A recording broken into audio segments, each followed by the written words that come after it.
Warta bacaan ibadah Gemim Kristus Pitung hari Minggu tanggal 10 Mei 2020. Badan Pekerja Majelis Jemaat mengucapkan selamat hari Minggu untuk kita semua dan selamat beribadah kepada jemaat di masing-masing rumah anggota jemaat. Tuhan Yesus memberkati persekutuan kita. Yang pertama, Majelis Hamba Tuhan dan Jemaat mengucapkan terima kasih kepada Pendeta Beni Solihin MTH DTH yang akan menyampaikan firman Tuhan pada kebaktian umum pada pagi hari ini. Tuhan Yesus memberkati pelayanan hambanya. Yang kedua, Majelis Hamba Tuhan dan Jemaat menyatakan turut berduka cita atas meninggalnya almarhumah Ibu Caroline Tumbuhan Salilo, mama dari Bapak Dr. Victor Tumbuhan dan penginjil Nancy Tumbuhan STH. Beliau tutup usia 81 tahun pada hari Selasa tanggal 5 Mei 2020 dan telah dimakamkan pada hari Kamis tanggal 7 Mei 2020. Tuhan Yesus senantiasa memberi kekuatan dan penghiburan bagi seluruh keluarga yang ditinggalkan. Yang ketiga, ibadah Minggu Rayon Kompelka Bipra dan Lansia selama bulan Mei dilaksanakan di rumah masing-masing. Liturgi dan khotbah akan dibagikan lewat grup WA. Bagi jemaat yang akan memberikan persembahan, dapat memberikan melalui dengan cara mentransfer ke rekening Gemim Kristus Pitung di Bank Mandiri dengan nomor rekening 150 0010 326 344 atau secara tunai dapat menghubungi Majelis Rayon, Bendahara Jemaat atau boleh langsung dibawa ke kantor gereja dan dimasukkan ke dalam kotak persembahan yang telah disiapkan. Keempat, mohon dukungan doa atas kedatangan penginjil Oktalapian MDiv dan penginjil Daniel Lumi STH untuk melayani Gemim Kristus Pitung. Berdasarkan hasil keputusan rapat BPMJ, diputuskan bahwa di bidang diakonia akan dikoordinir oleh Penatua Lili Katiandago. Yang kelima, TKNSI Bitung sudah membuka dan menerima pendaftaran murid baru untuk tahun ajaran 2020-2021 dan dapatkanlah diskon 30% untuk uang pangkal dan SPP. Kuota terbatas dan ada harga khusus untuk anak-anak Gemim Kristus Pitung. Mohon menghubungi majelis rayon masing-masing. Yang keenam, mohon dukungan doa untuk lanjutan pembangunan aula dan bila mana jemaat terbeban untuk memberikan partisipasi dalam pembangunan ini, dapat menghubungi Penatua Lili Katiandago atau Penatua Hengki Dumalang. Tuhan Yesus memberkati. Diucapkan selamat ulang tahun kepada jemaat sekalian yang berulang tahun yang pada tanggal 10 Mei 2020, yaitu Saudari Gracia Siwu dan Saudari Meli Mandiangan. Tanggal 11 Mei 2020, Bapak Roni Pantau. Tanggal 15 Mei 2020, Ibu Meli Karundeng Sondah. Jemaat Gemim Kristus Bitung yang dikasihi Tuhan, izinkan saya pada saat ini untuk memperkenalkan mahasiswa dari STT Saat Malang, yaitu Saudara Dave Jackson Mailoor. Dipersilakan datang ke depan. Saudara Dave akan melaksanakan praktek pelayanan selama 1 tahun di jemaat kita di sini. Mari kita doakan agar Saudara Dave dapat menjalani masa praktek ini dengan baik, dengan selalu mengenalkan Tuhan, dan kiranya akan memperoleh banyak pengalaman di dalam pelayanan bersama di Gemim Kristus Bitung ini.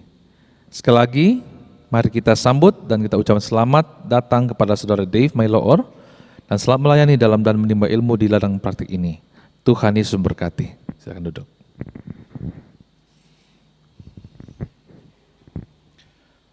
Jemaat Tuhan, mari kita persiapkan hati kita untuk beribadah. Jemaat dijemput untuk berdiri. Jemaat yang dikasihi Tuhan, mengawali ibadah pada saat ini, marilah kita dengarkan apa yang dikatakan oleh pemazmur di dalam Mazmur pasalnya yang ke-84.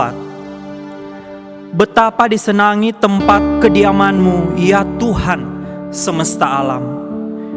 Jiwaku hancur karena merindukan pelataran Tuhan. Hatiku dan dagingku bersorak-sorai kepada Allah yang hidup. Sebab lebih baik 1 hari di pelataran-Mu daripada 1000 hari di tempat lain. Lebih baik berdiri di ambang pintu rumah Allahku daripada diam di kemah-kemah orang fasik. Ya Tuhan semesta alam, berbahagialah manusia yang percaya kepadamu. Mari bersama kita nyatakan kerinduan kita untuk menikmati kasih dan hadirat Tuhan yang indah di dalam hidup kita. Bersama-sama kita naikkan pujian, menikmati kasih. Saat indah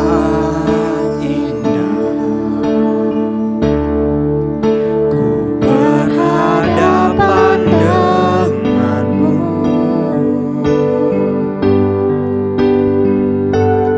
memandang wajahmu, Yesus kekasih jiwa.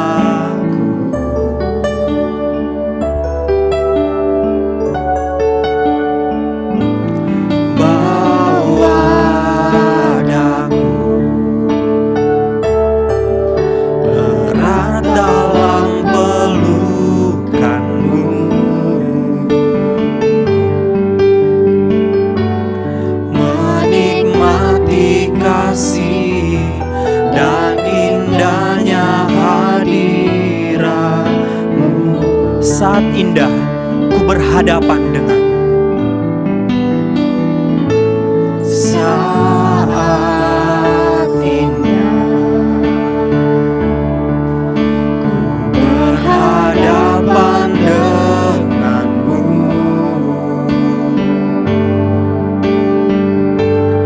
memandang wajahmu, Yesus kekasih jiwa.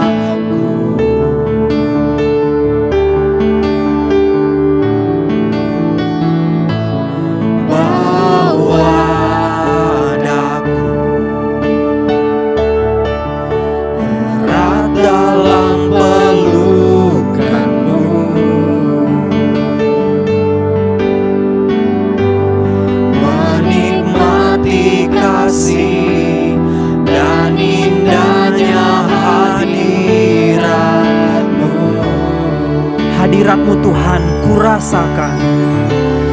Hadirat-Mu Tuhan ku rasakan.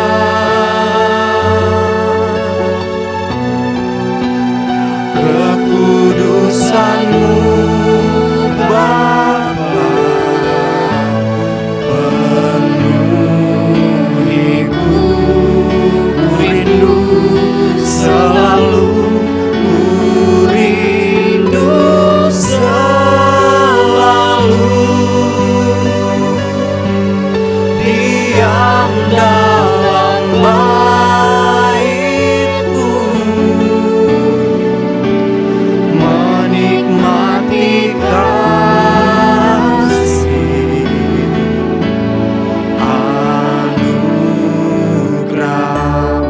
saya mengajak kita menaikkan pujian ini sekali lagi di hadapan Tuhan. Saat indah ku berhadapan denganmu. Saat indah ku berhadapan denganmu. Memandang wajahmu, Yesus kekasih jiwaku.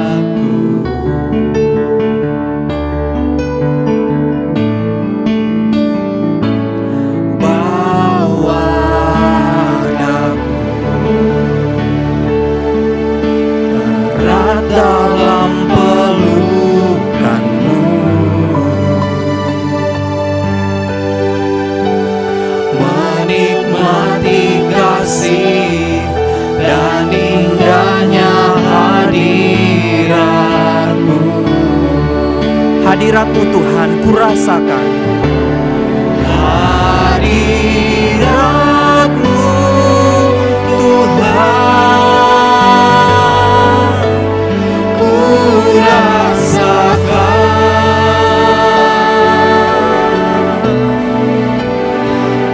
kekudusanmu Bapa, penuhiku, ku rindu selalu, ku rindu selalu, diam dalam baitmu, menikmati kasih anugerahmu.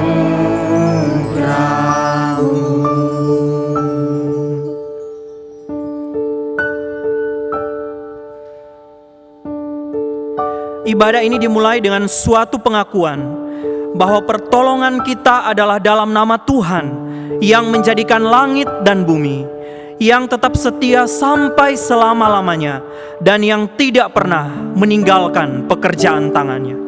Salam kasih karunia dan damai sejahtera dari Allah Bapa kita dan dari Tuhan Yesus Kristus menyertai kita sekalian. Amin. Tema ibadah kita pada hari ini adalah From the Lord comes deliverance. Dari Tuhan datang pertolongan. Bagian firman Tuhan yang akan mengarahkan kita di dalam ibadah ini terambil dari Mazmur 3 ayat 4 dan ayat 9 yang berbunyi demikian. Tetapi Engkau Tuhan adalah perisai yang melindungi aku. Engkaulah kemuliaanku dan yang mengangkat kepalaku. Dari Tuhan datang pertolongan, berkat-Mu atas umat-Mu. Jemaat dipersilakan untuk duduk kembali. Saudaraku yang dikasihi Tuhan, sesungguhnya di dalam setiap pengakuan hati akan segala pelanggaran dan kesalahan yang dinyatakan dengan jujur dan penuh kesungguhan, di sanalah damai sejahtera Allah dicurahkan bagi kita. Menghantar kita semua di dalam menaikkan doa pengakuan dosa kepada Tuhan Allah. Saya mengajak kita untuk menaikkan satu pujian. Mampirlah, dengar doaku.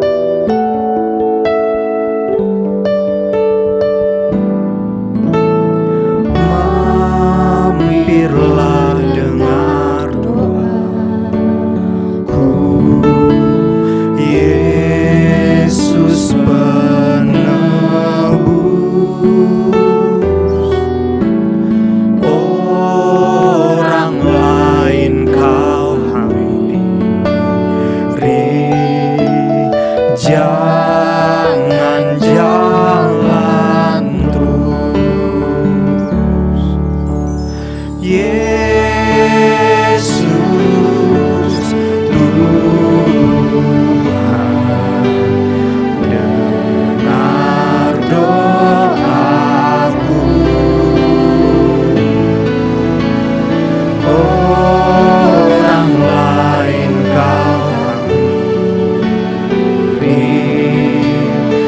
Jangan jalan di hadapan tataran, aku menyembah. Tunduk dalam penyesalan, tunduk dalam penyesalan. Tuhan tolonglah. Katakan kepada Tuhan, Yesus Tuhan, dengar doaku. Orang lain kau hampiri, jangan jalan terus. Yesus Tuhan, dengar doaku. Orang lain kau hampiri, jangan jalan terus. Mari tundukkan kepala di hadapan Tuhan. Kita merendahkan diri kita di hadapan Tuhan. Ya Yesus Tuhan, kami percaya Engkau adalah Allah yang mendengar setiap doa kami. Pada kesempatan ini Tuhan, kami tidak mau datang sebagai satu rutinitas di hadapan Tuhan untuk sekedar mengaku akan salah dan dosa kami kepada Tuhan. Tapi pada kesempatan ini ya Tuhan, betul-betul kami dengan terbuka, dengan jujur di hadapan Tuhan, mengakui bahwa di sepanjang 1 minggu yang kami jalani ini, ada banyak pikiran kami, ada banyak perkataan kami, ada banyak sikap, ada banyak tindakan kami yang tidak berkenan di hadapan Tuhan. Bahkan mungkin di masa-masa sulit seperti ini, kami sering mengeluh kepada Tuhan. Bahkan kami melupakan Tuhan di dalam kehidupan kami. Ampuni kami Tuhan. Kami membawa pengakuan kami di hadapan-Mu dengan merendahkan diri kami, dengan jujur dan dengan terbuka. Kami memohon pengampunan Tuhan akan dosa-dosa kami. Dan biarlah kiranya anugerah pengampunan yang daripada Tuhan akan menjadi satu sukacita yang baru bagi kami semua. Menjadi motivasi lagi bagi kami untuk kami hidup memuliakan Tuhan di minggu yang baru yang ada di depan kami. Kami bersyukur untuk anugerah pengampunan yang luar biasa yang Tuhan nyatakan dalam kehidupan kami. Terima kasih Tuhan. Inilah doa kami, inilah pengakuan kami, dan inilah permohonan kami. Di dalam nama Tuhan Yesus Kristus yang adalah Tuhan dan Juru Selamat kami yang hidup, kami berdoa dan kami bersyukur. Amin. Inilah berita anugerah bagi setiap kita yang dengan sungguh-sungguh mengaku dosanya di hadapan Allah. Tetapi Allah yang kaya dengan rahmat, oleh karena kasih-Nya yang besar, yang dilimpahkannya kepada kita, telah menghidupkan kita bersama-sama dengan Kristus, sekalipun kita telah mati oleh kesalahan-kesalahan kita. Oleh kasih karunia, kamu diselamatkan. Efesus 2 ayat 4 dan ayat 5. Dan bagian firman Tuhan yang menjadi petunjuk hidup baru bagi kita semua, terambil dari Ibrani 10 ayat 23 dan 24. Marilah kita teguh berpegang pada pengakuan tentang pengharapan kita, sebab Ia yang menjanjikannya setia. Dan marilah kita saling memperhatikan, supaya kita saling mendorong dalam kasih dan dalam pekerjaan baik. Jemaat yang dikasihi Tuhan, pada saat ini marilah kita arahkan hati dan pikiran kita untuk tenang dan berfokus pada pemberitaan firman Tuhan. Kiranya Allah Roh Kudus menolong kita semua untuk membuka dan melembutkan hati kita untuk menerima firman kebenaran itu. Pada kesempatan hari ini, firman Tuhan akan disampaikan oleh pendeta Beni Solihin. Mari kita siapkan hati dan pikiran kita. Bersama-sama kita naikkan satu pujian, Kaulah Harapan.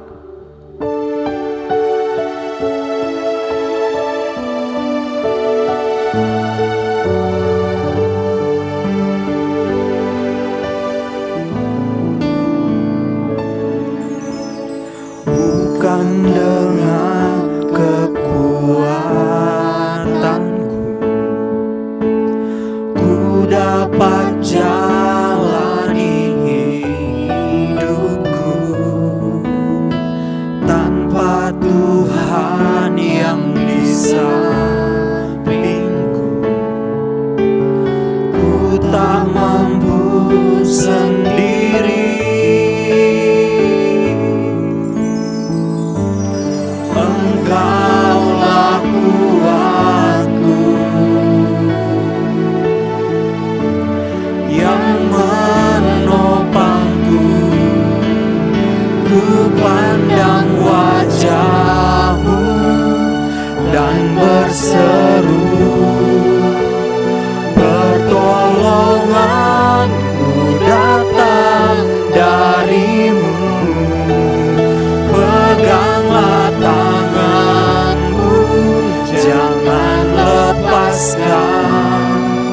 Kaulah harapan dalam hidupku. Bukan dengan kekuatanku ku dapat jalani hidupku. Bukan dengan kekuatanku dapat jalani hidupku,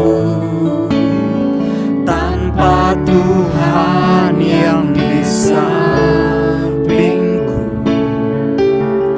ku tak mampu sendiri.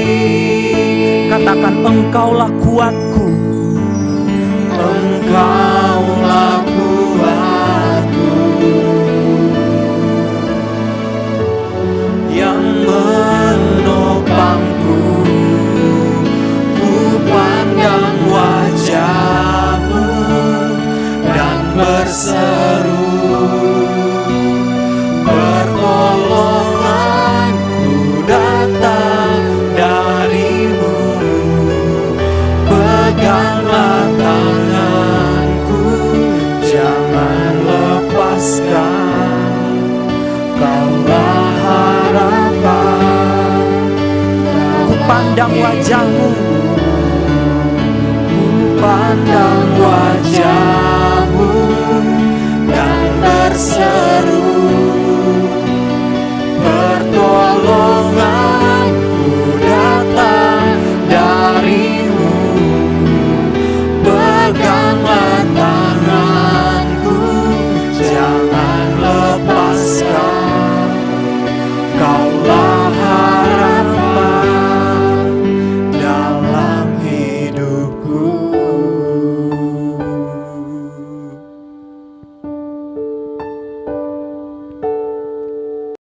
Shalom saudara, selamat bertemu lagi. Dimanapun saudara berada, kiranya kasih Tuhan dan pemeliharaan Tuhan tetap bersama dengan saudara. Karena itu tetaplah beriman kepada Tuhan. Saudara, mari kita buka firman Tuhan yang terambil dari Mazmur yang ketiga. Nyanyian pagi dalam menghadapi musuh, Mazmur yang ketiga. Saudara, Mazmur ini ditulis oleh Daud ketika ia lari dari Absalom anaknya. Saudara, saya akan membacakannya dengan meminta pertolongan Alkitab Suara. Sungguh, Alkitab Suara sangat baik di dalam Mazmur yang ketiga ini. Oleh karena itu, mari kita nikmati. Saya akan membunyikan atau memutar Alkitab Suara dalam Mazmur ketiga ini. Demikianlah firman Tuhan.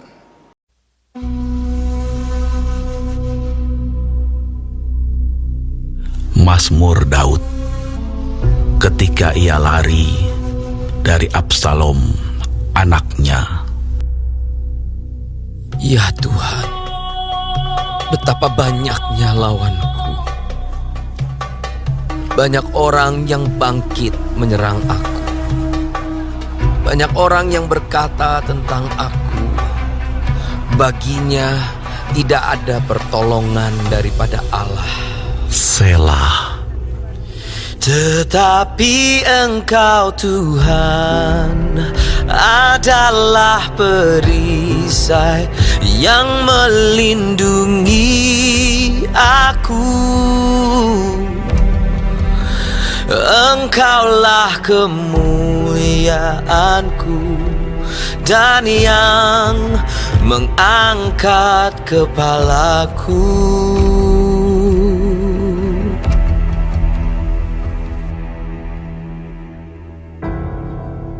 Dengan nyaring aku berseru kepada Tuhan, dan Ia menjawab aku dari gunungnya yang kudus. Selah. Aku membaringkan diri, lalu tidur. Aku bangun, sebab Tuhan menopang aku.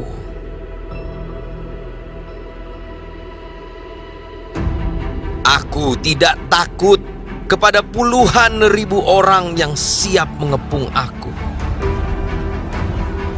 Bangkitlah Tuhan, tolonglah aku ya Allahku. Ya, Engkau telah memukul rahang semua musuhku dan mematahkan gigi orang-orang fasik. Dari Tuhan datang pertolongan. Berkat-Mu atas umat-Mu. Selah. Saudara-saudara yang dikasihi Tuhan, mungkin tak seorang pun di antara kita yang pernah membayangkan bahwa kota-kota besar di dunia itu satu kali akan sunyi senyap. Kota-kota seperti New York, LA, kota-kota seperti Bangkok, kota-kota seperti Jakarta akan sunyi senyap, yang biasanya padat sekali dikunjungi oleh orang, saudara. Bahkan kalau di Jakarta, saudara, hanya saat Lebaran lah kota-kota itu akan menjadi kota Jakarta itu menjadi sunyi. Tapi hari ini orang tidak mudik, kota itu tetap sunyi.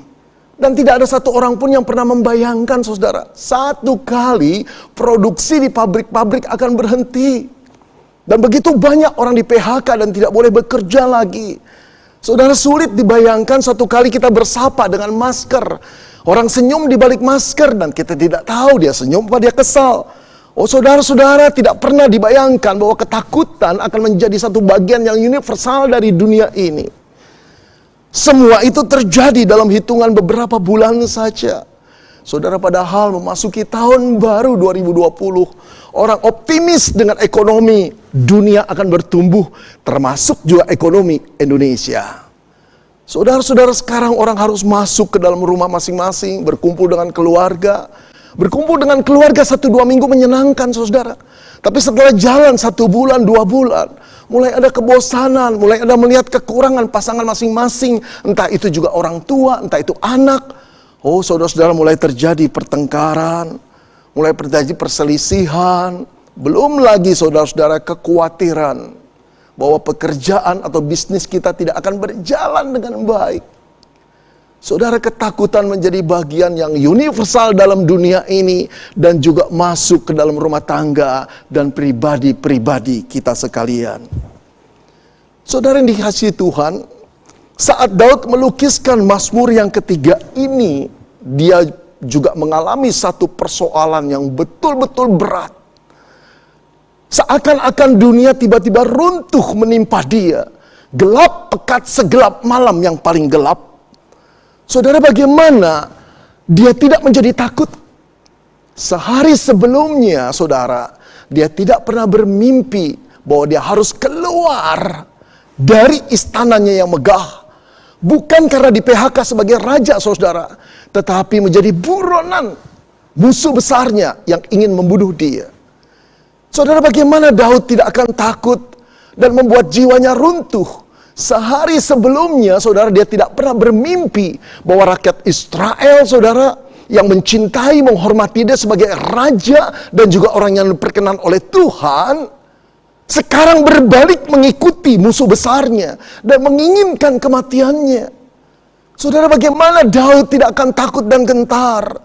Sehari sebelumnya dia tidak pernah bermimpi bahwa penasihat perangnya yang begitu berhikmat yang bernama Ahitofel justru memihak kepada musuhnya. Oh saudara, gelaplah masa depan Daud. Dia tidak pernah bermimpi semua itu terjadi di dalam kehidupannya. Dan saudara tahu yang lebih menyakitkan hatinya, dia tidak pernah bermimpi bahwa musuh yang mengejarnya, yang mengkudetanya, yang menginginkan jiwanya adalah anak kandungnya sendiri yang bernama Absalom.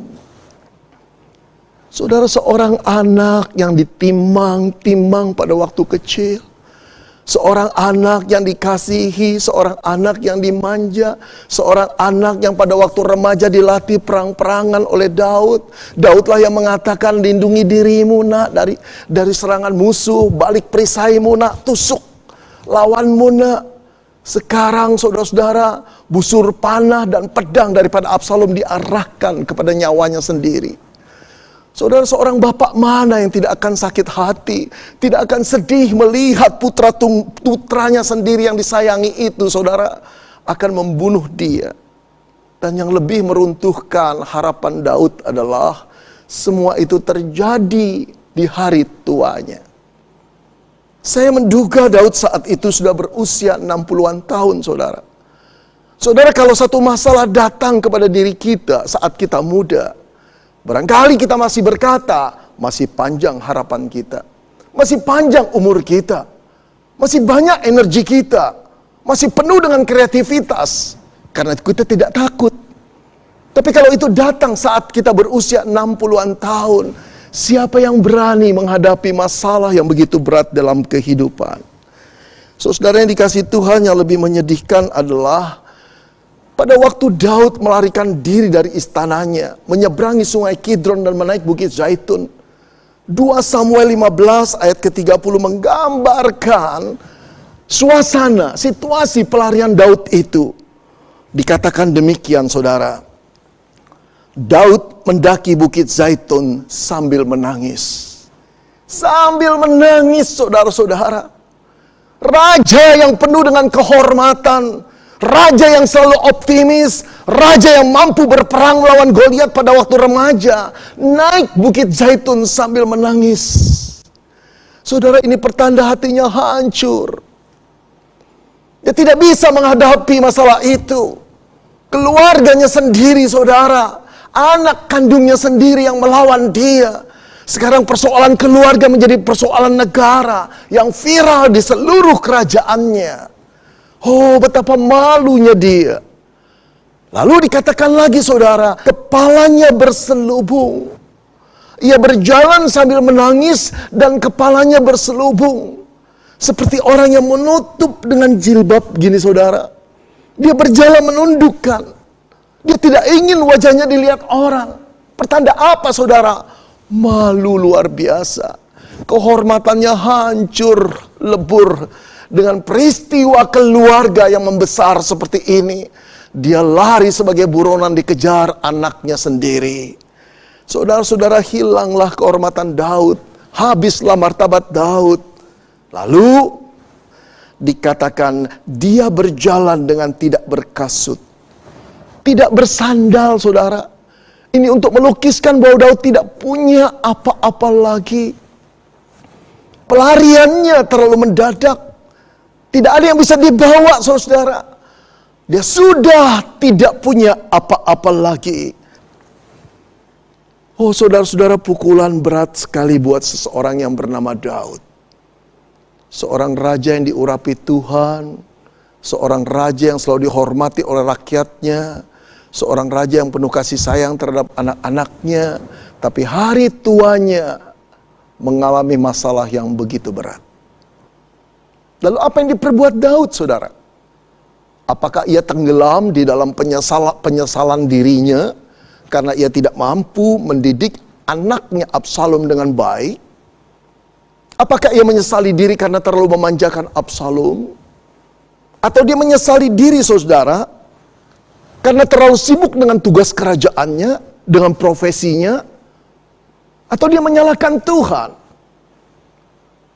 Dia bisa saja berkata, aku telah menjadi bapak yang baik, aku telah menjadi raja yang baik, tapi kenapa engkau berbuat seperti demikian? Atau saudara, pilihan terakhir adalah melakukan bunuh diri. Apakah itu yang diperbuat Daud? Saudara-saudara, sebelum kita melihat apa yang diperbuat Daud, izinkan saya bertanya pada saudara dan saya.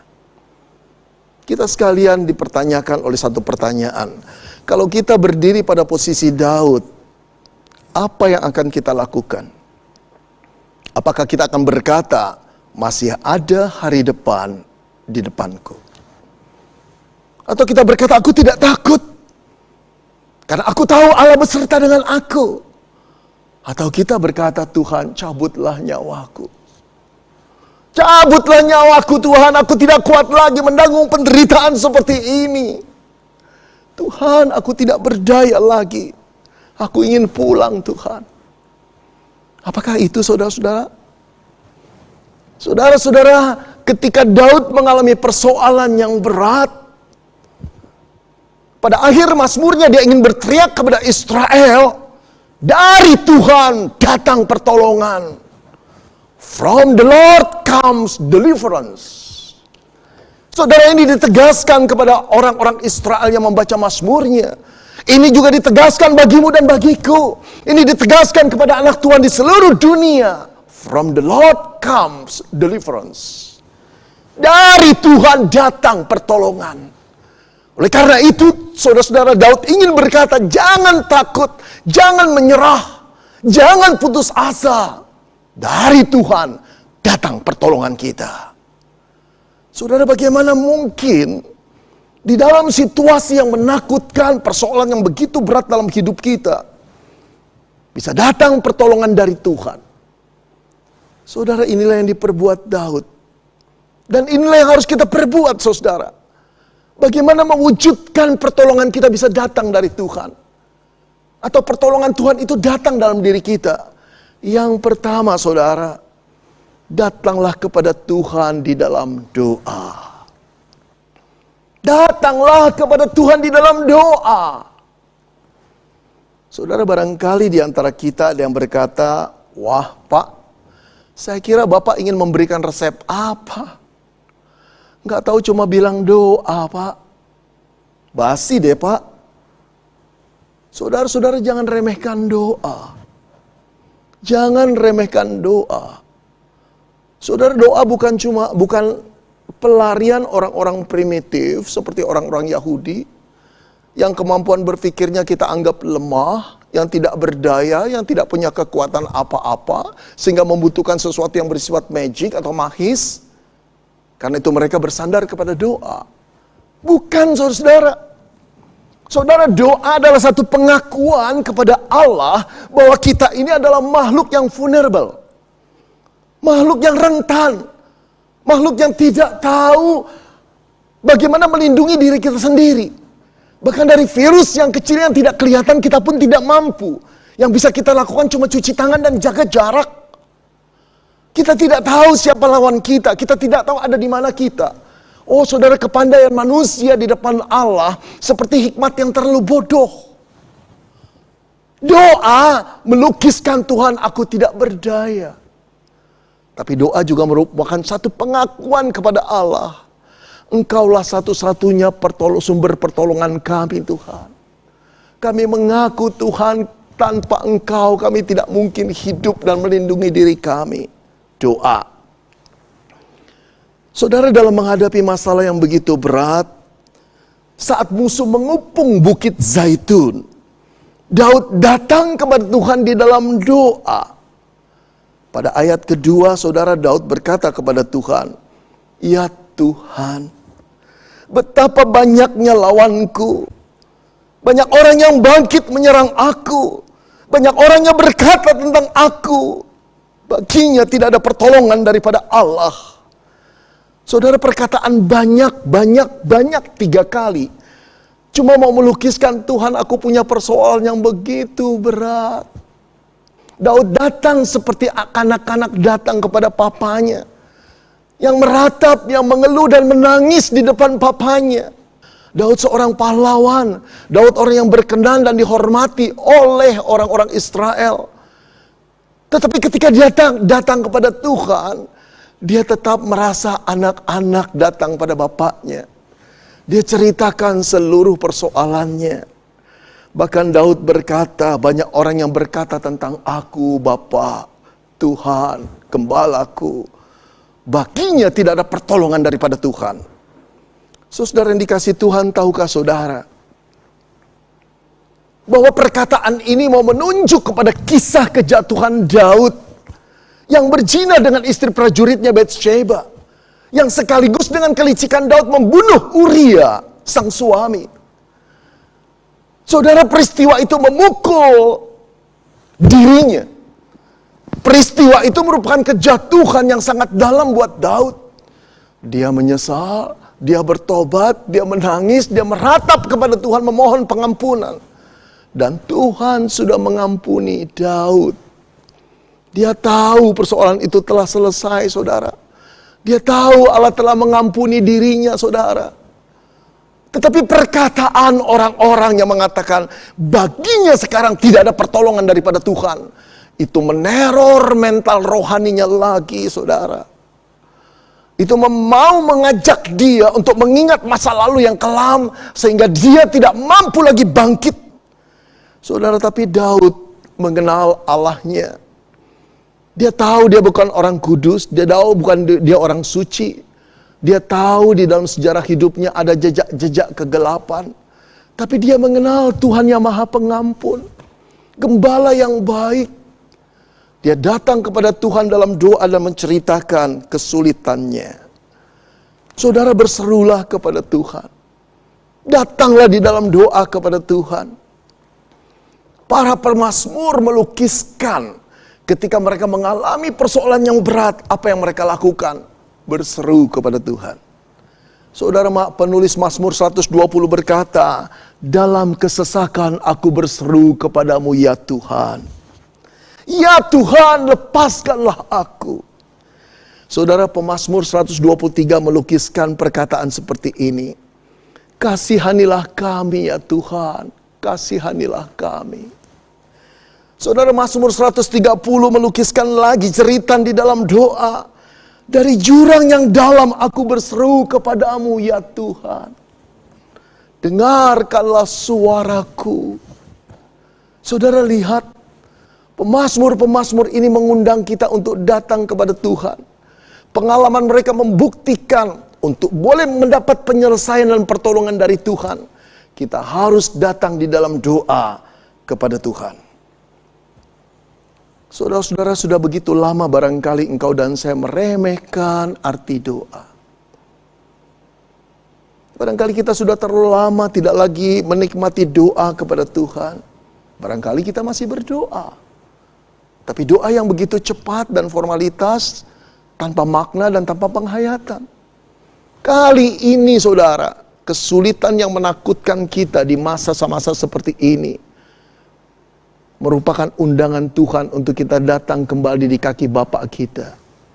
Untuk berseru kepada Dia, untuk memohon kepada Dia pertolongan yang datang daripada Dia di dalam doa.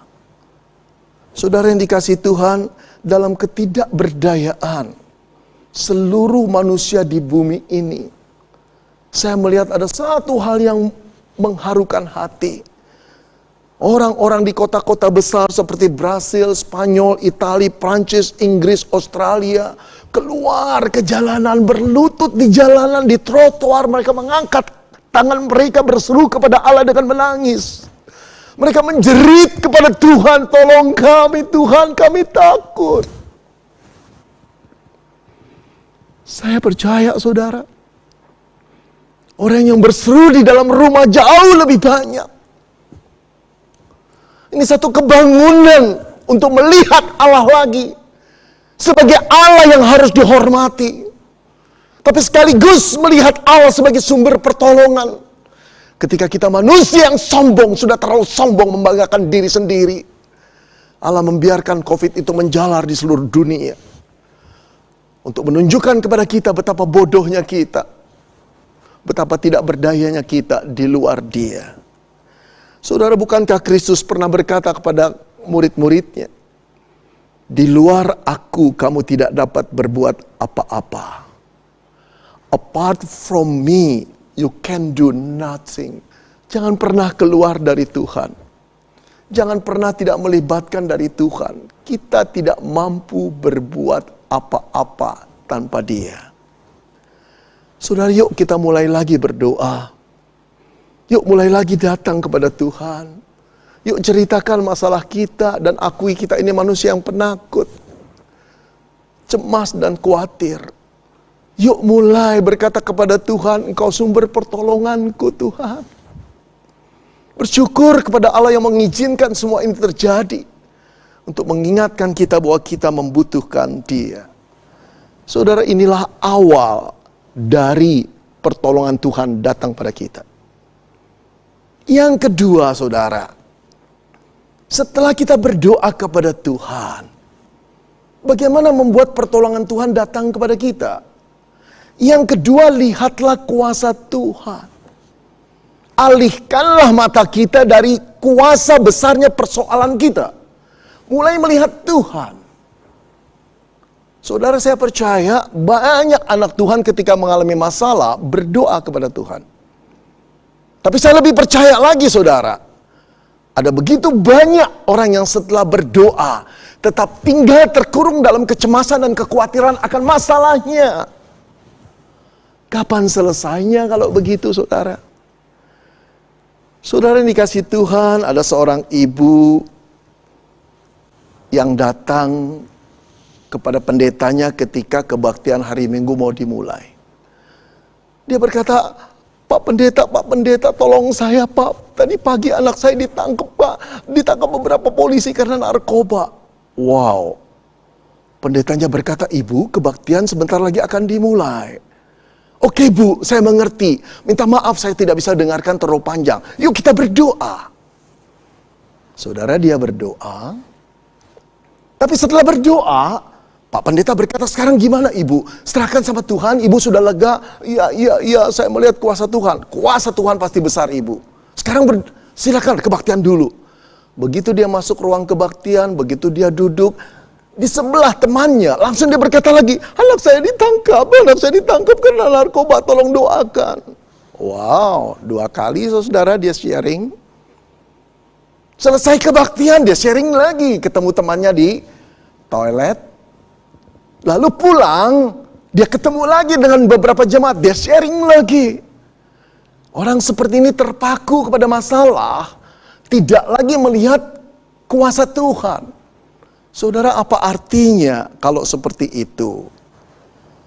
Kalau kita berdoa dan tetap cemas, kalau kita berdoa tidak melihat kuasa Allah, tapi pandangan mata kita tetap pada persoalan itu, tidak terjadi pertolongan Tuhan, saudara. Mari kita lihat Daud. Ayat keempat dia berkata, tetapi. Saudara, jelas kata tetapi ingin melukiskan dari perbedaan suasana dari apa yang dikatakan tadi. Dia mengeluh kepada Tuhan bahwa dia punya banyak masalah. Tetapi, saudara apa yang Daud mau katakan? Apakah dia berkata, tetapi aku Daud sudah banyak pengalaman mengalami kesulitan-kesulitan dan tetap bisa berdiri teguh. Apakah dia berkata, tetapi aku tidak takut dan gentar pada persoalan yang berat? Apakah dia mau berkata, tetapi walaupun aku dikepung, aku tetap punya strategi untuk berperang dan masih banyak orang yang setia kepadaku? Tidak, saudara. Daud tidak mengandalkan dirinya. Daud tidak mengandalkan kekuatannya. Dia berkata, tetapi Engkau Tuhan. Saudara, Daud mulai melihat Tuhan di dalam mata rohaninya. Tetapi engkau Tuhan. Saudara-saudara yang dikasihi Tuhan, sudah terlalu banyak berita buruk yang kita dengar. Dan mata kita beralih dari satu video ke video lain, dari satu berita ke berita lain. Dan semua yang kita lihat kebanyakan adalah berita buruk. Tingkat perekonomian dunia yang semakin minus, orang-orang di PHK, kelaparan di mana-mana, dan kejahatan terjadi, mulai meningkat juga di negara kita. Saudara, semua itu telah terjadi dan akan semakin banyak terjadi, dan ini merupakan realitas. Tetapi jangan kita hanya terpaku pada persoalan yang ada di depan kita. Jangan kita melupakan ada Tuhan. Ada Tuhan. Ada Tuhan. Kita bukan anak yatim piatu yang ditinggalkan sendiri oleh Bapa di surga. Ia adalah Allah pencipta alam semesta yang masih memegang kendali atas dunia ini.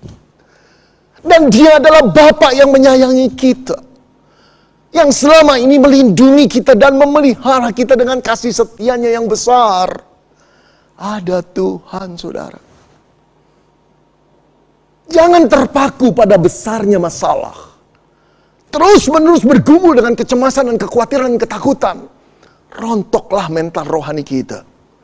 Mulailah seperti Daud dan berkata, tetapi engkau Tuhan. Ayo lihat. Ancaman yang menakutkan itu realitas. Tetapi keberadaan Tuhan juga realitas, saudara-saudara. Tuhan bukan cuma imajinasi manusia. Tapi Dia adalah pribadi yang nyata. Bahkan Dia pribadi yang menciptakan dunia ini. Dan sekaligus memelihara engkau dan saya. Realitasnya Daud tahu. Bukit Zaitun sedang dikepung oleh pasukan-pasukan. Ribuan orang dari pasukan Absalom. Saudara, dalam ayat ke-7 dikatakan, aku tidak takut kepada puluhan ribu orang yang siap mengepung aku. Jadi ada puluhan ribu orang, saudara, yang mengepung Bukit Zaitun. Yang setiap waktu tentara itu bisa naik dan membunuh Daud. Namun mata rohani Daud yang telah beralih kepada Tuhan berkata, tetapi engkau Tuhan adalah perisai yang mengelilingi aku. Saudara, aneh bukan? Perisai yang mengelilingi. Biasanya perisai itu cuma satu sisi, saudara. Kalau perisai dipakai untuk menutup badan seorang tentara dari tusukan lawan di sebelah kiri, dia tidak bisa melindungi dari depan, dari kanan, dan dari belakang, bukan? Apalagi dari atas. Kalau perisai itu dipakai untuk melindungi serangan dari depan, tentu saja kiri dan kanan kosong, apalagi belakang. Tetapi Daud di dalam mata rohaninya ketika melihat Tuhan, dia berkata, engkaulah perisai yang mengelilingi. You are a shield around me. Mengelilingi aku, mengepung aku. Musuh mengepung Daud, tapi perisai Tuhan juga mengepung, melindungi, mengelilingi Daud. Oh, saudara-saudara, ini kedahsyatan iman Daud kepada Tuhan. Dan itu cocok dengan keberadaan Tuhan yang mengelilingi dia.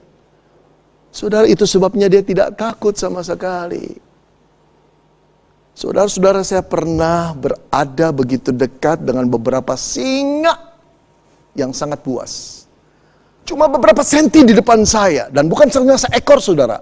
Ada 3-4 ekor yang mengelilingi saya. Tapi saya dengan penuh keberanian membuat satu gerakan dengan telunjuk saya, menunjuk-nunjuk hidung singa itu. Dia mengaum-ngaum. Saya tidak takut, saudara. Kenapa saya tidak takut? Jawabnya karena saya ada di sebuah mobil. Dan itu ada di Taman Safari. Saya terlindung dengan kaca mobil yang tidak mungkin ditembus oleh singa-singa yang mengaum. Oh, saudara, seperti itulah Tuhan melindungi engkau dan saya. Kalau Daud dilindungi Tuhan, engkau dan saya pun dilindungi Tuhan. Sekali Tuhan menggenggam orang pilihannya, siapakah yang akan mampu merebutnya? Tidak ada, saudara. Karena itu amanlah percaya kepada Tuhan. karena itu nyamanlah di dalam genggaman Tuhan.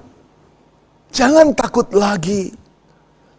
Saudara yang dikasihi Tuhan, di dalam pandangan mata rohani Daud, Daud meneruskan puisinya dan berkata begini. Selain Allah adalah perisainya, Daud berkata, engkaulah kemuliaanku. Padahal pada waktu pagi itu dia melarikan diri dan naik ke Bukit Sion, saudara. Dia naik dengan hati yang hancur. Dia malu luar biasa, kemuliaannya porak-poranda karena perbuatan anaknya Absalom. Tapi ketika dia mengalihkan matanya kepada Tuhan, dia melihat Tuhanlah sumber kemuliaannya yang akan menegakkan martabatnya kembali. Lalu dia berkata lagi, dan engkaulah yang mengangkat kepalaku. Padahal waktu naik ke Bukit Sion dia berselubung, saudara. Tanda malu sekali. Tetapi ketika dia melihat Tuhan, Tuhanlah yang mengangkat kepalanya lagi. Itu pertanda nanti seluruh kehormatannya akan ditegakkan oleh Tuhan. Saudara, itulah iman Daud kepada Tuhan.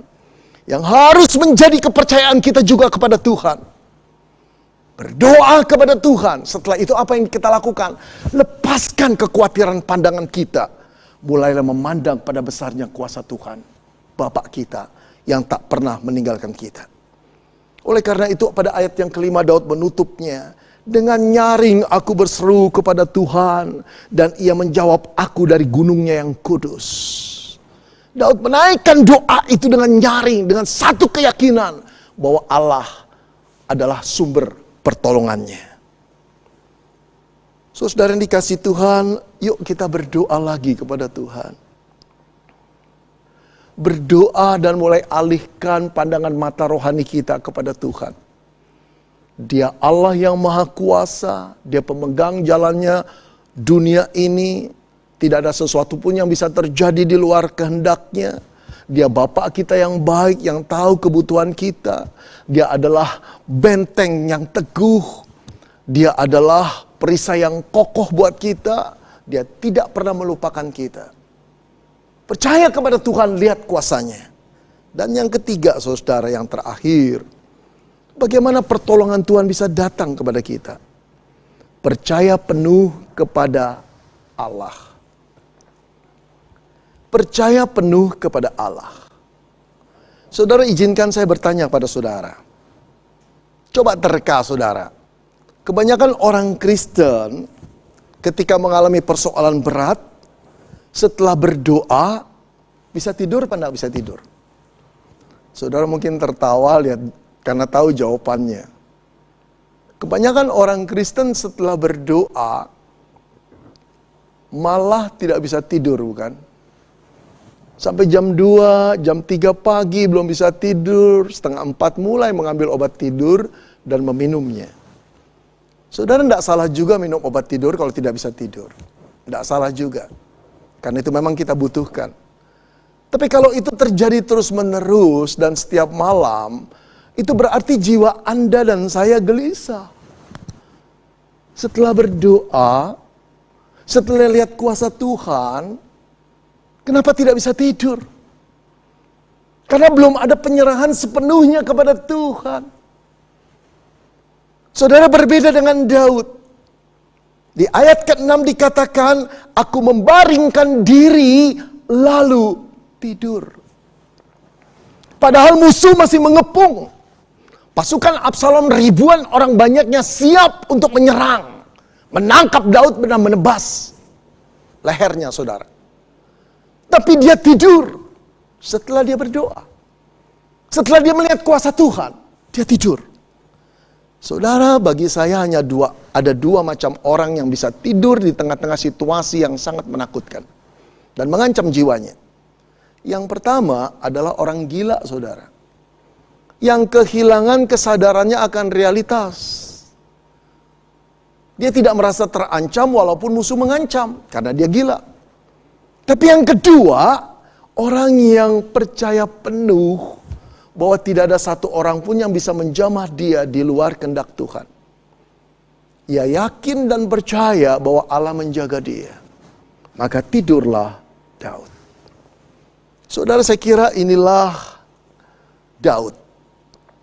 Dia telah bergaul dengan Allah sejak dia muda.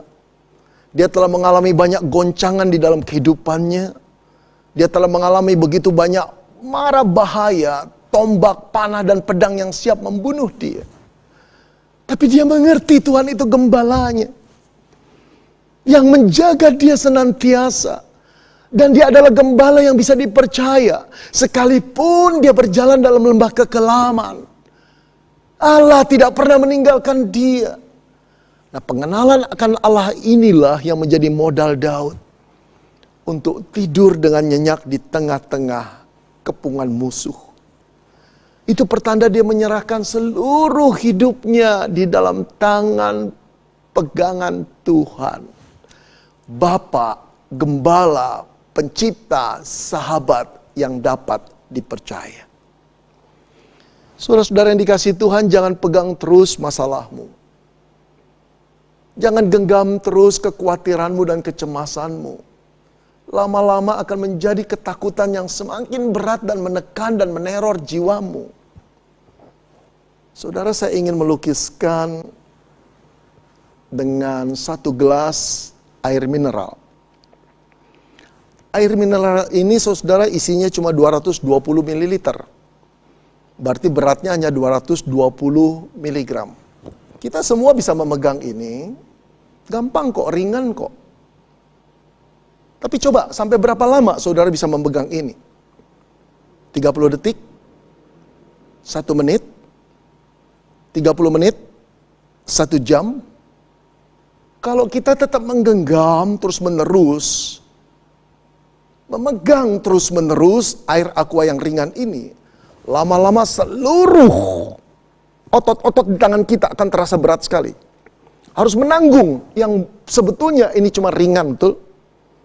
Tapi semakin lama akan terasa semakin berat.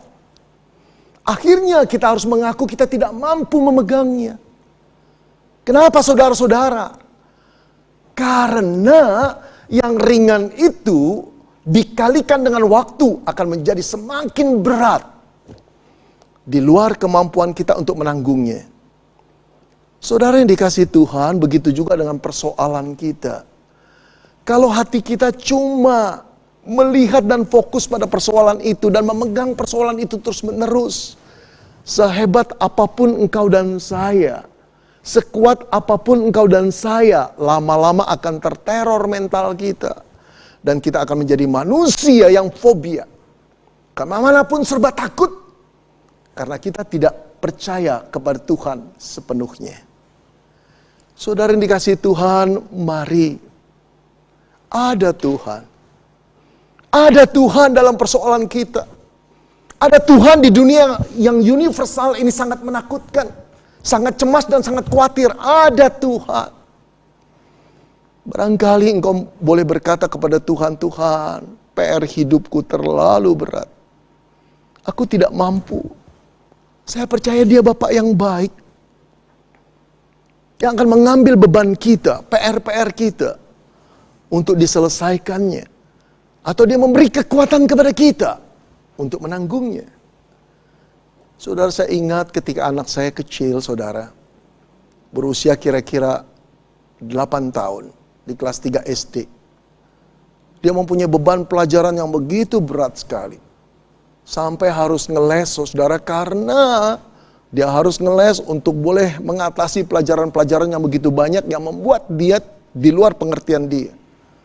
Aduh, kasihan saudara, pergi sekolah jam 7, masuk setengah 8, pulang kemudian jam 1, setelah itu makan, ngeles lagi sampai jam 4, setelah jam 4 dia pulang ke rumah, mandi, lalu jam 7 mulai belajar lagi, kadang-kadang sampai jam 10 malam. Saudara, saya masih ingat satu kali ketika saya pulang bersama istri saya dari pelayanan gereja. Saya melihat anak saya yang berumur 8 itu sedang tidur di meja belajarnya. Aduh, hati saya nggak tega melihatnya, saudara. Sudah seperti itu dia belajar di meja itu tiap-tiap malam. Tapi sekarang dia tertidur. Saudara, istri saya datang dan membangunkan dia. Seperti biasanya istri saya bertanya, sudah selesai belum? Seperti biasa juga pasti jawabannya saya sudah tahu, belum. Pasti istri saya akan berkata begini, ayo cepat kerjakan, selesaikan, sudah malam ini. Tapi sebelum istri saya bicara seperti itu, saudara, anak saya memegang tangan mamanya, menatap mamanya, lalu berkata begini, Mama, boleh gak saya mohon sama Mama? Mohon apa? PR saya terlalu banyak, saya gak kuat, saya sudah capek, saya gak bisa. Lalu mau apa kamu? Mau gak Mama bikinin PR saya? Oh, saya tahu jawabannya, saudara. Istri saya orang yang disiplin, tegas. Pasti jawabannya, tidak nak, ini bagian kamu bukan bagian Mama. Kerjakan sendiri. Tapi malam itu malam keajaiban, saudara. Istri saya mengelus-ngelus kepala anak saya dan berkata, tidurlah nak. Mama tahu PR-mu begitu banyak. Nanti Mama yang mengerjakannya. Saudara, matanya bersinar.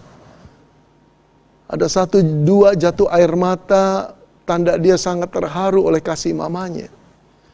Lalu dia cuci kaki, saudara, sikat gigi, saya ganti baju. Ketika saya balik dari ganti baju, anak saya sudah masuk, tertidur pulas, saudara. Saya masuk ke kamarnya, lihat dia sudah tidur. Saya berkata dalam hati begini sembari memandang wajahnya. Nak, kamu kok bisa tidur di tengah-tengah PR yang banyak? Gimana sih kamu? Tapi dalam hati saya berkata begini, tapi Papa bangga sama kamu nak. Di tengah-tengah PR yang begitu banyak kamu bisa tidur. Imanmu seperti Daud. Oh saudara yang dikasih Tuhan, saya terharu sekali. Keluar dari kamarnya saya berpikir, kenapa ya anak saya bisa tidur? Yang pertama, dia percaya kepada janji mamanya. Tidurlah nak, Mama yang akan mengerjakan. Yang kedua, dia tahu mamanya mampu menyelesaikannya. Saudara-saudara, saya berkata kepada Tuhan, Tuhan aku ingin iman seperti anak kecil itu. Yang percaya kepadamu total, menyerah, berserah. Tidak mendua, tidak meragukan. Bapa itu Allah yang bisa dipercaya. Saudara, Daud berkata, aku berbaring lalu tidur. Setelah itu esok pagi, apakah masalahnya selesai? Saudara sudah dikasih Tuhan, dalam ayat yang ke-8 dia berkata begini, saudara. Aku bangun sebab Tuhan menopang aku. Berbeda dengan semalam, dia mengeluh, dia meratap kepada Tuhan. Tapi setelah bangun tidur di pagi hari dia berkata, aku bangun sebab Tuhan menopang aku. Ada kekuatan daripada Tuhan. Lalu apakah masalahnya selesai? Lalu apakah pasukan yang mengepung dan membunuh dia di kaki bukit Zaitun itu telah pergi? Jawabnya belum. Kenapa belum? Sebab dia masih berdoa lagi kepada Tuhan.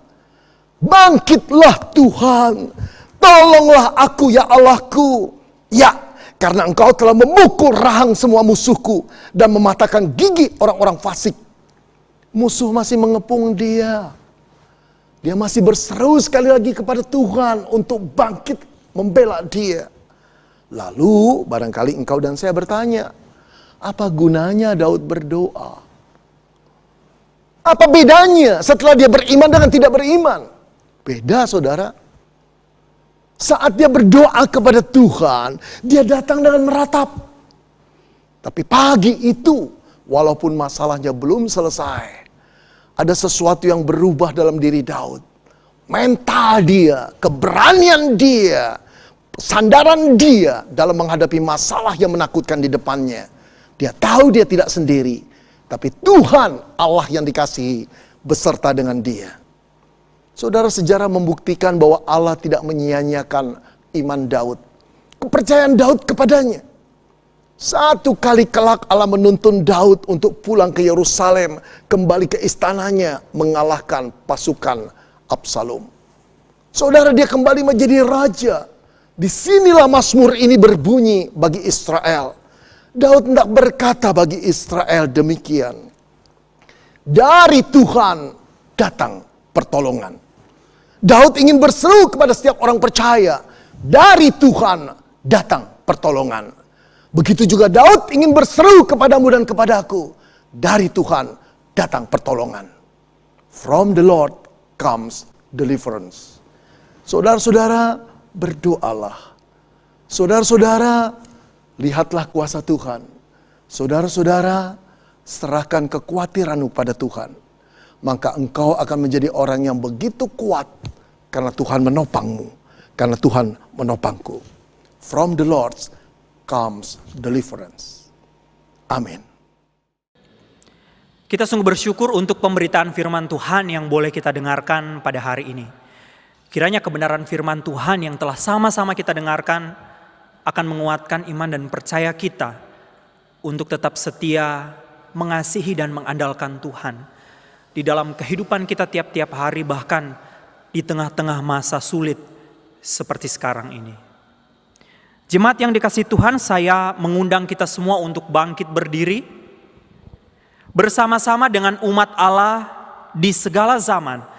Kita akan mengikrarkan pengakuan iman kita menurut pengakuan iman rasuli, dan kita pun mengaku demikian.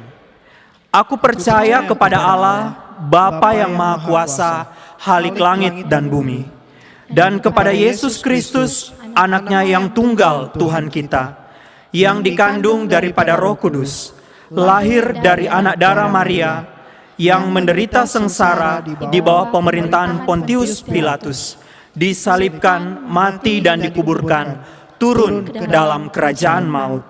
Pada hari yang ketiga, bangkit pula dari antara orang mati, naik ke surga, duduk di sebelah kanan Allah, Bapa yang Maha Kuasa. Dan dari sana ia akan datang untuk menghakimi orang yang hidup dan yang mati. Aku percaya kepada Roh Kudus, gereja yang kudus dan am, persekutuan orang kudus, pengampunan dosa, kebangkitan tubuh, dan hidup yang kekal. Amin. Jemaat dipersilakan untuk duduk kembali. Jemaat yang dikasihi Tuhan, marilah kita mendasari pemberian persembahan kita dengan satu ayat firman Tuhan dari Mazmur 50 ayat 23.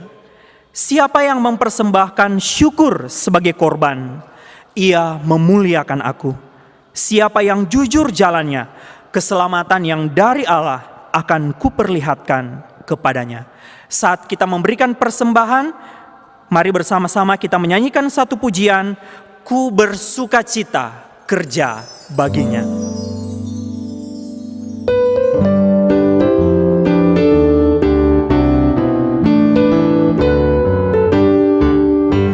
Bersukacita kerja baginya, sungguh ku bersukacita. Ada sukacita dalam hatiku, ku bekerja baginya. Ku serahkan semuanya, kerja bagi Rajaku. Ada damai sukacita, ku bekerja baginya. Ku bersukacita kerja baginya, sungguh ku bersukacita. Tiap langkahku turut perintahnya dan bekerja baginya. Ku serahkan semuanya, kerja bagi Rajaku. Ada damai sukacita, ku bekerja baginya. Ada damai sejahtera dan sukacita yang disediakan Tuhan ketika kita bekerja untuk hormat dan kemuliaan bagi namanya. Mari saat ini kita tundukkan kepala dan kita masuk di dalam doa. Tuhan Yesus, kami bersyukur karena Engkau Tuhan yang sungguh mengasihi kami. Pada hari ini kembali lagi kami menyatakan syukur kami dengan memberikan persembahan. Ya Tuhan, biarlah kiranya Engkau yang menguduskan setiap persembahan kami ini. agar dapat digunakan untuk hormat dan kemuliaan bagi nama-Mu melalui setiap program pelayanan di tengah-tengah jemaat Gemim Kristus Bitung di tempat ini. Dan biarlah kiranya ya Tuhan, setiap kali ketika kami boleh memberikan persembahan di dalam tiap-tiap kesempatan ibadah seperti ini, Engkau terus mengingatkan kami bahwa tidak hanya uang kami, tidak hanya materi yang ada pada kami persembahkan kepadamu, tapi seluruh kehidupan kami hendaknya kami persembahkan tiap-tiap hari kepada Engkau, Allah pemberi hidup ini. Dan inilah yang menjadi komitmen kami di hadapan Tuhan. Biarlah kiranya Engkau Allah yang menguatkan kami untuk tetap setia mempersembahkan hidup kami setiap hari kepada Tuhan. Pada kesempatan ini ya Tuhan, kami berdoa untuk seluruh jemaat-Mu, anak-anak, remaja, pemuda, bapak, ibu, orang tua yang lanjut usia di jemaat ini. Engkau memberkati jemaat-Mu di dalam kehidupan mereka setiap hari, bahkan menjalani hari-hari di masa sulit seperti sekarang ini.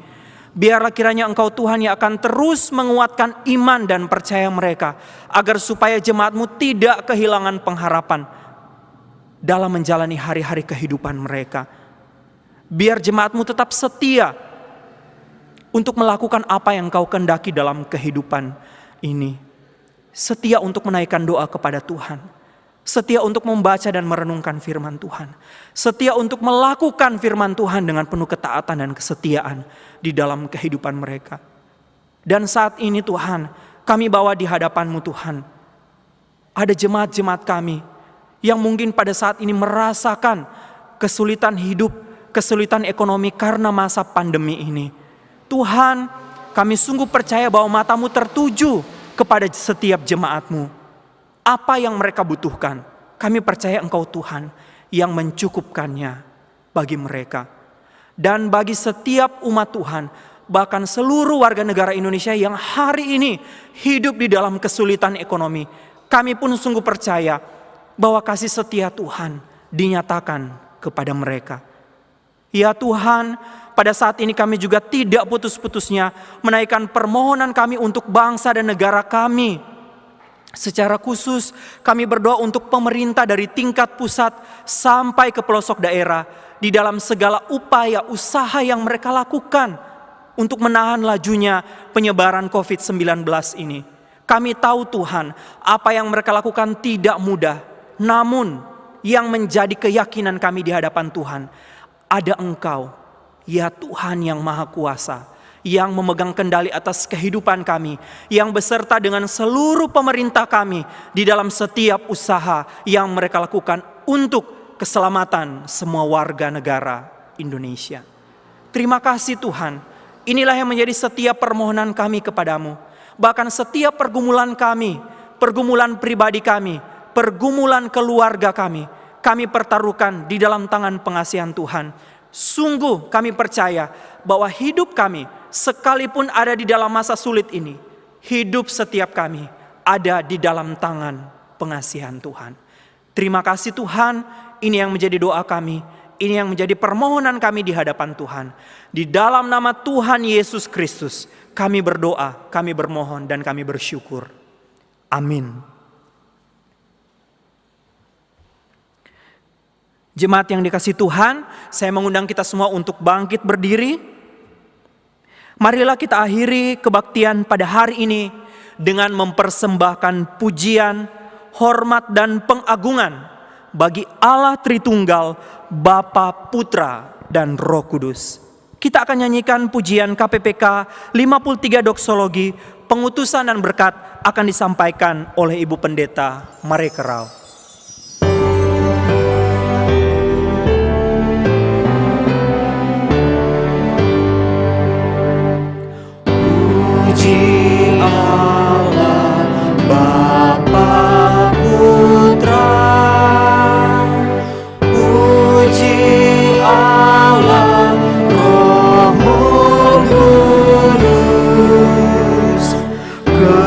Ketiganya yang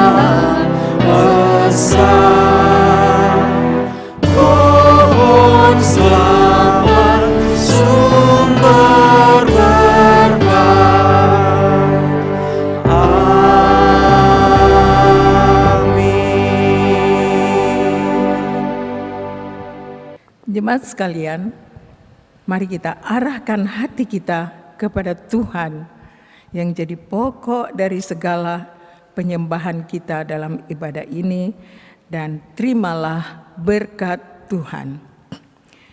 Tuhan memberkati engkau dan melindungi engkau.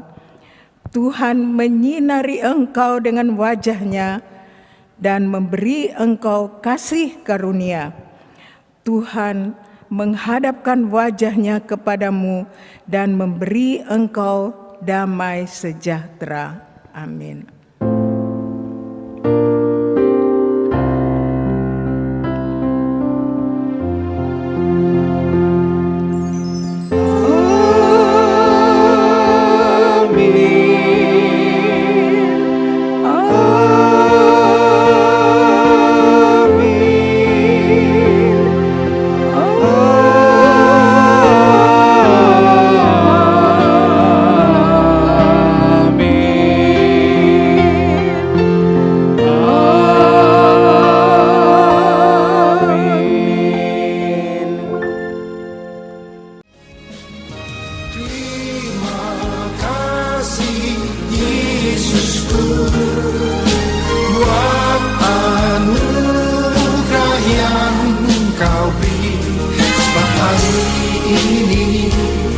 Tuhan adakan syukur bagimu. Terima kasih Yesusku buat anugerah yang Kau beri. Sebab hari ini Tuhan